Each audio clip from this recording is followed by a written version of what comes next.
Pagi di rumah kediaman Lander. Seperti biasa hari ini Raka akan berangkat ke kantornya. Hari ini juga Tuan Brata dan Nyonya Inggit akan sampai ke rumah. Raka dan Gia serta Bekti pun sangat bahagia karena mereka sudah sangat merindukan mereka. Rencananya hari ini mereka semua akan membicarakan tentang pernikahan Bekti dan lamaran pun akan segera dilaksanakan. Bekti itu sudah berpesan jika ia tidak mau bertunangan dan langsung ingin menikah dengan kucing betina yang lucu. Wajah Gia terlihat pucat, Raka khawatir melihatnya. Tapi Gia selalu bilang jika ia tidak apa-apa. Badannya memang tidak demam, tapi dari wajahnya sangat terlihat jika ia sedang tidak sehat. Tadinya Raka akan memanggil dokter ke rumah, tapi Gia bersikeras menolaknya. Ia paling tidak suka dengan dokter. Gia berpikir jika ia hanya kelelahan sehabis liburan kemarin. Raka juga berpikir mungkin memang benar jika Gia kelelahan karena tenaganya habis dikuras olehnya hingga Raka merasa sangat bersalah pada Gia. "Sayang, maafin aku," ucap Raka. Gia kini berada dalam pelukan hangat suaminya. Sedari tadi ia ingin terus dipeluk. Ia sangat menyukai aroma khas suaminya yang menenangkan menurutnya. "Kenapa aku tidak mau melepaskanmu ya? Rasanya nyaman sekali," ucap Gia. Raka tersenyum dan membelai punggung kecil itu.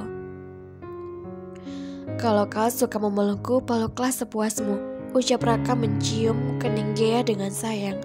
Demi apapun Gia sangat bahagia bersuamikan Raka yang selalu memperlakukannya dengan sangat lembut. "Tapi sekarang aku merasa lapar," ucapnya tiba-tiba dan melepaskan pelukannya dari Raka. "Baiklah, kita sarapan dulu ya," ajak Raka. Gia pun mengganggu setuju. Mereka berdua pun pergi keluar kamar dan menuju ruang makan. Di sana sudah ada Bekti dan Pak Indra yang menunggu mereka. "Kalian lama sekali," Bekti protes karena perutnya sudah sangat lapar dari tadi. "Istriku masih ingin dipeluk tadi. Kenapa kau tidak makan duluan saja?" ucap Raka. "Astaga, nona muda, kau sangat manja. Lagi pula kita terbiasa makan bersama. Rasanya ada yang kurang jika aku makan sendiri," jawab Bekti. "Nona, apa Anda sakit?" tanya Pak Indra. Pada Gia, ia melihat wajah Gia yang pucat. Pandangan Bekti pun beralih pada Gia. "Apa kau sakit, manis?" "Aku tidak sakit, aku hanya lelah saja," jawab Gia. "Jadilah suami yang pengertian, Tuan. Kau menggempur istrimu sampai seperti itu," ucap Bekti. Ternyata si Bekti juga pikiran yang sama jika Gia sakit karenanya. "Apa aku terlalu memaksamu?" tanya Raka. Ditanya seperti itu di hadapan semua orang membuat Gia menjadi malu. Tidak, bukan begitu. Sudahlah. Aku tidak apa-apa kok, aku hanya kelelahan saja." Hingga tanpa sadar Gia memakan telur karena perasaannya jadi gugup gara-gara pertanyaan Raka barusan. Telur adalah makan yang tidak boleh ia makan karena ia alergi dengan telur. Saat sudah tertelan ia baru saja menyadarinya dan ia sangat terkejut. "Oh astaga," Gia memakik terkejut. "Ada apa sayang?" tanya Raka. "Abang Raka, barusan aku mau makan telur," ucap Gia panik. "Telur? Memangnya kenapa?" tanya Raka karena ia memang tidak tahu jika Gia alergi dengan telur.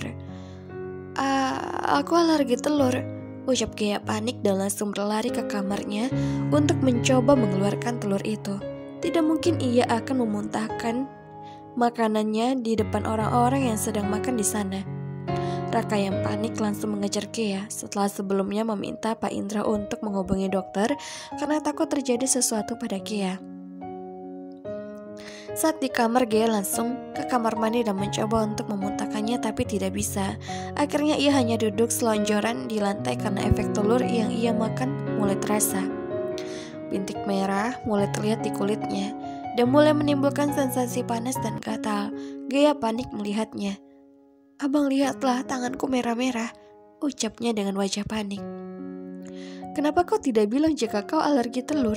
Aku akan meminta pelayan membuatkan sarapan khusus untukmu," ucap Raka yang juga khawatir melihat Gia. Bahkan kini wajahnya sudah mulai terlihat memerah. Namun reaksi alerginya kini terasa berbeda. Gia tiba-tiba merasa mual padahal tadi saat ia mencoba memuntahkannya sangat susah. Tapi sekarang ia ingin muntah tapi ada Raka di depannya. "Abang, perutku mual sekarang. Abang keluarlah, aku mau muntah," ucap Gia sambil menutup mulutnya. "Tidak apa-apa, keluarkan saja, aku akan menungguimu," ucap Raka. Wajah Gia semakin merah karena terasa panas dan gatal, juga karena ia sedang menahan gejolak di perutnya. Gia menggelengkan kepalanya. "Tidak mau, aku malu. Abang keluarlah cepat," ucap Gia. Melihat Gia yang seperti itu, Raka menjadi kasihan dan merasa tidak tega. "Baiklah, aku keluar dulu saja. Panggil aku jika ada apa-apa," ucap Raka. Karena memaksa terus di dalam juga akan menambah kesulitan Gia. Baru saja keluar dari kamar mandi dan hendak duduk menunggu Gia, terdengar teriakan Gia dari dalam kamar mandi. "Ah!" Mendengar teriakan istrinya, Raka langsung panik dan menerobos masuk ke kamar mandi. "Gia, kau kenapa?" tanya Raka panik melihat Gia duduk di kamar mandi sambil menutup wajahnya. Raka pun berjongkok dan merengkuh tubuh kecil itu, kemudian menggendongnya dan membawanya ke tempat tidur dan membaringkannya. "Sayang, ada apa?" tanya Raka lagi karena Gia masih menutup wajahnya sampai terisak. Kemudian Gia pun mulai membuka tangannya. "Abang, aku jadi jelek. Abang jangan ceraikan aku ya." "Wah!" ucap Gia, pecah juga tangisnya karena tadi Gia sempat melihat tampilan wajahnya yang banyak dengan bintik merah. "Oh astaga, abang, aku jadi jelek. Abang jangan ceraikan aku ya. Wah, aku tidak mau jadi janda," ucap Gia, pecah juga tangisnya karena tadi Gia sempat melihat tampilan wajahnya yang banyak dengan bintik merah. "Oh astaga, dasar istri kecil, aku tidak akan menceraikanmu hanya karena alergi telur. Dasar bodoh istriku ini," gumam Raka. Lagi pula Raka punya banyak uang untuk menyembuhkan alergi istrinya itu. Otak kucing ini memang pendek, pikir Raka. Mendengar ada keributan, Bekti pun segera pergi menyusul ke kamar Raka. Bekti berpikir apa mungkin Raka ingin main kuda-kudaan lagi dengan si manis. Astaga, Raka benar-benar sangat tega. Lihat saja jika itu benar, Bekti tidak akan segan-segan untuk memukul kepalanya. Oh astaga, ternyata itu yang ada dalam pikiran Bekti itu. Dia akan memukul Raka. "Tuan muda, ada apa?" tanya Bekti yang kemudian pandangannya mengarah pada Gia yang memeluk Raka dengan erat, serta Raka yang sedang mengelus-ngelus punggung Gia dan mencoba menenangkan Gia. "Tuan muda, ada apa?" tanya Bekti lagi. "Gia alergi karena tadi makan telur. Kulitnya jadi memerah dan juga ia merasa gatal dan panas di kulitnya," jawab Raka. Bekti pun mengangguk mengerti. "Aku pikir kau maksanya main aham-aham," ucap Bekti minim akhlak itu tanpa saringan. "Astaga, cuci otakmu itu hingga bersih. Kalau perlu sikat sekalian. Apa dalam otakmu itu tidak ada pikiran lain selain permainan kuda lumping?" ucap Raka dengan kesal pada saudaranya ini.